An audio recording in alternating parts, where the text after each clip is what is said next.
Farmacodinâmica, mecanismos de ação de fármacos. Se você quer entender farmacologia, tudo começa por aqui. Vamos para essa aula.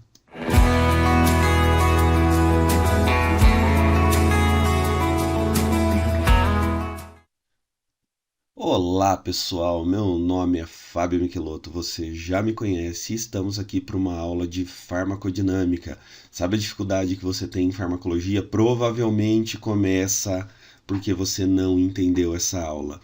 Então, para que você tenha a possibilidade de entender essa aula, eu montei uma playlist com vários vídeos para você poder assistir essas aulas, rever novamente e esclarecer todas as suas dúvidas. Claro, não esquece de perguntar para o seu professor se você tiver qualquer dúvida com relação ao assunto, beleza? E antes de começarmos, não se esquece, curte o nosso canal, se inscreve. Se tem algum amigo seu que está com dificuldade, você tem que ser solidário e tem que mandar esse vídeo para ele. Eu tenho certeza que vai ajudar bastante.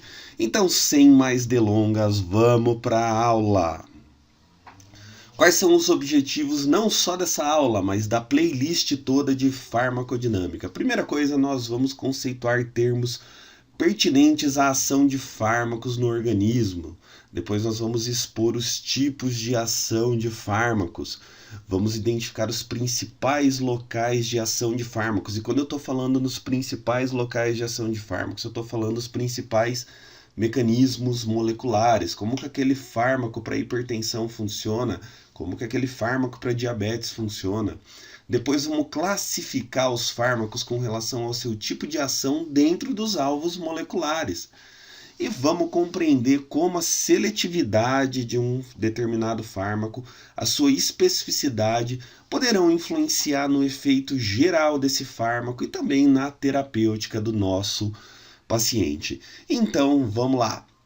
Primeira coisa, farmacodinâmica é o ramo da farmacologia que se ocupa do entendimento dos efeitos bioquímicos e fisiológicos que os fármacos proporcionam no nosso organismo, bem como os seus mecanismos de ação. Ou seja, o que aquele fármaco faz no seu organismo, como ele atua e, consequentemente, como ocorrerão os efeitos terapêuticos e também os efeitos adversos.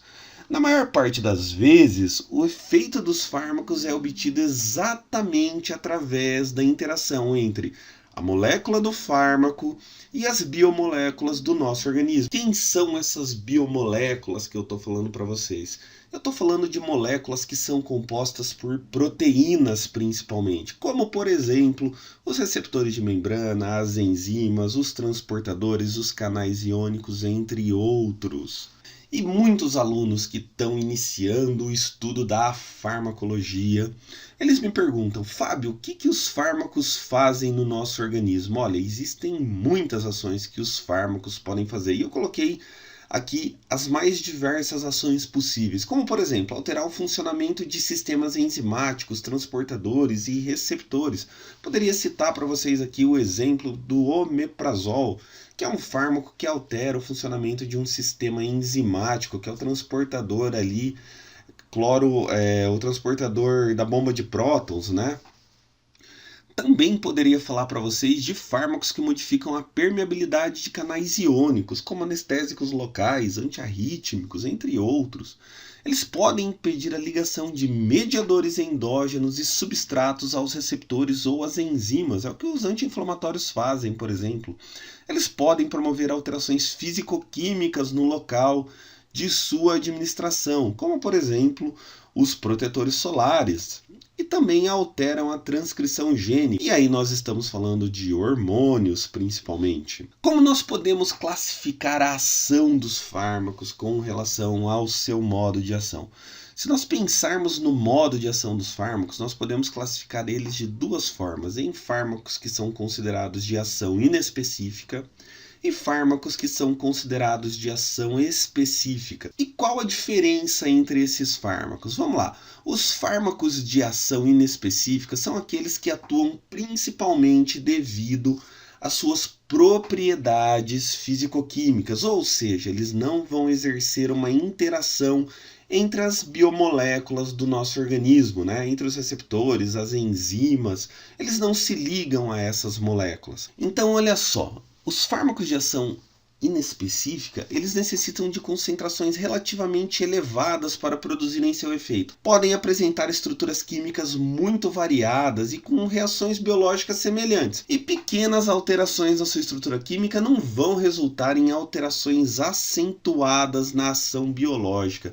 Já deixei 2 exemplos aqui para vocês, que são os laxantes osmóticos e os antiácidos. Vamos lá que eu vou mostrar primeiro o efeito dos antiácidos. Olha só, pessoal, antiácido. O que é o antiácido? Sabe aquele fármaco quando você está com uma gastrite, está com um desconforto, com uma queimação? Aí você vai lá e toma aquele negócio que parece um iogurte, né? Mas nem é tão gostoso quanto um iogurte, mas parece um iogurte, né? Que é aquela suspensão, né? Que tem geralmente hidróxido de alumínio, hidróxido de magnésio, ou tem carbonato de cálcio, né? Bicarbonato de cálcio. Enfim, você vai lá e toma uma suspensão dessa. O que tem lá? Você tem ali, né, na primeira opção, você tem ali hidróxido de alumínio. É uma base, né? A gente sabe que se você pegar o ácido clorídrico do estômago com o hidróxido de alumínio, o AlOH3 aí que está na nossa tela, né? Você vai formar o quê? Tricloreto de alumínio, AlCl3. E vai sobrar água ali, né? Se você pegar o hidróxido de magnésio, que está aí também na nossa tela, e juntar ele com ácido clorídrico, vai formar o quê? O dicloreto de magnésio e vai sobrar água. Isso aqui nada mais é do que uma reação de formação de sal. Você estudou isso na química geral, provavelmente. Não estou nem falando na sua faculdade, estou falando que você estudou isso lá no seu ensino médio. Você deve ter feito muita reação de neutralização no ensino médio. Então, olha só, se liga nessa reação aí. Isso aqui é uma reação que ocorre, isso aqui é uma ação de fármaco que ocorre através da ação inespecífica do fármaco, beleza? Muito bem, e se nós falarmos de laxantes? Eu estou pegando aqui o exemplo do manitol. Se você olhar o manitol aqui, você já deve ter estudado bioquímica, você está vendo que ele é um açúcar, né? Ele é um glicídio aqui, ele é um açúcar, e ele não é bem absorvido pelo nosso organismo. Pelo contrário, ele até retém bastante água aqui. Então o manitol, no nosso trato gastrointestinal, quando você toma ele puxa bastante água, ele aumenta o volume fecal e, consequentemente, promove evacuação. A lactulose já tem uma estrutura química bem diferente. Você já vê aí cadeias cíclicas, né? Mas você vê as hidroxilas ali, elas também retêm água. Ela promove o mesmo efeito, ou seja, aumenta o volume do bolo fecal e, consequentemente, você evacua mais facilmente. Já os cenosídeos são substâncias aí que são derivados de alcaloides. Opa, já mudou a classe química e eles acabam fazendo uma coisa bem parecida. Claro que eles têm uma açãozinha um pouco diferente. Eles também causam uma pequena irritação ali na mucosa gastrointestinal, por isso o efeito deles é um pouquinho mais intenso. Já a fenolftaleína tem uma estrutura química completamente diferente dos fármacos anteriores e também tem ação laxante iguais a eles. Certo, pessoalzinho? Compreenderam isso aí? Se você quiser, volta aí e dá uma olhadinha novamente nessas estruturas químicas que você vai perceber bem a diferença entre elas. Vamos lá então. E um fármaco de ação específica? Fármacos de ação específica já são aqueles fármacos que vão interagir com o quê? Com receptores de membrana, canais iônicos, enzimas, enfim, né? Eles são aqueles fármacos que precisam interagir com essas substâncias químicas para exercer a sua atividade biológica. Então, neste cenário, a gente vai olhar aqui e vai perceber o seguinte: o fármaco ele é uma molécula muito pequena em relação ao receptor, a enzima. Então, a gente chama ele de micromolécula, certo? A biomolécula orgânica, que é o receptor, a enzima, o canal iônico transportador, a gente vê que ela é bem maior que o fármaco. Então, nós chamamos ela do quê? De macromolécula. E para que haja interação entre esses dois, primeira coisa, o fármaco tem que ter alguma semelhança estrutural ali, ele tem que ter algum sítio de ligação que permita a ele interagir com o receptor, com a enzima ou com o canal iônico. E se nós mudarmos o arranjo do fármaco, pode ser que esse reconhecimento seja perdido. Então nós podemos dizer o seguinte: que o reconhecimento vai depender do arranjo espacial dos grupos funcionais do fármaco, bem como das suas propriedades estruturais. Então, fármacos com a mesma ação geralmente apresentam características estruturais semelhantes. E se fizermos pequenas alterações em suas moléculas, podemos ter alterações muito grandes no efeito.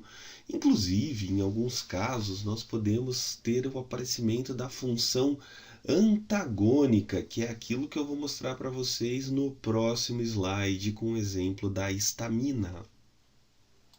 Para que um fármaco atue nos receptores de histamina, ele tem que ter uma similaridade à histamina. Então, eu vou pegar aqui o metilestaprofedin.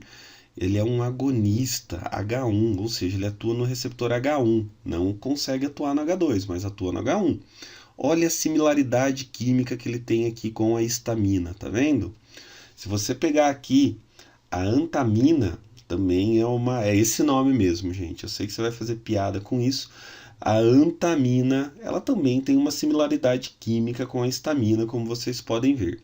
Se vocês pegarem já os antagonistas H1, ou seja, fármacos que impedem a ação da histamina, você vê que eles têm todos uma similaridade química aqui. Nesse caso eu peguei prometazina, ciproheptadina e desloratadina. Todos eles aqui são tricíclicos, mas isso não é necessário para que ocorra ação no receptor de histamina. Contudo, a presença dessa amina aqui, ó, isso sim é necessário, tá vendo? E se você pegar os antagonistas dos receptores H2, você vai ver que eles também têm uma similaridade química. Olha aqui a cimetidina, tá vendo a similaridade química dela com a histamina?